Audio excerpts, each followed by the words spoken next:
Okay, a couple of other useful buttons are the repeat last.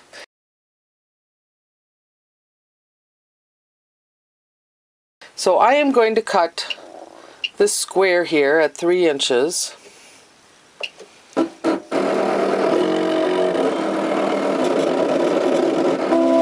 Okay. After you cut an image, it clears from the screen.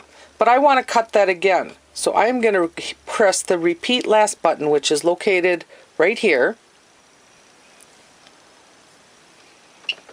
And you press that and the cut button, and it will cut out that shape again. Now it will repeat if you have a whole row of characters in here and you cut it, you can also repeat that. The next one that is a function button over here is the sound on and off.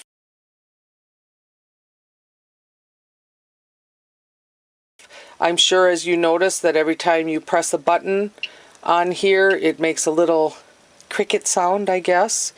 So I'm going to reset all, but you can turn that sound on and off. So if you're trying to work quietly or just as you think it's annoying, so if you press the sound button, tells you it's off, and now when you press your items it doesn't make that little Cricut sound. And I'm going to reset all, and I'm going to turn the sound back on because that's how I know that I'm actually pressing the buttons. The next useful button is the line return.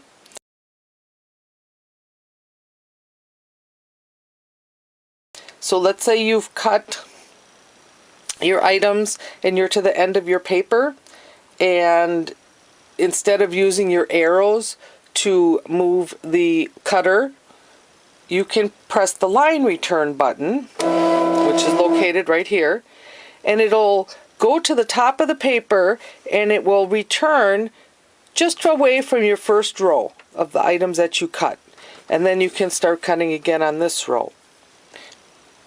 The load last button will take you back to the last point where the Cricut machine had stopped.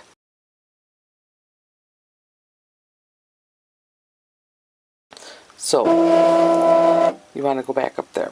So those are a couple of those useful buttons. Don't forget to see what the fuss is all about at SaleHandmadeProducts.com. Thanks for watching and have a great day.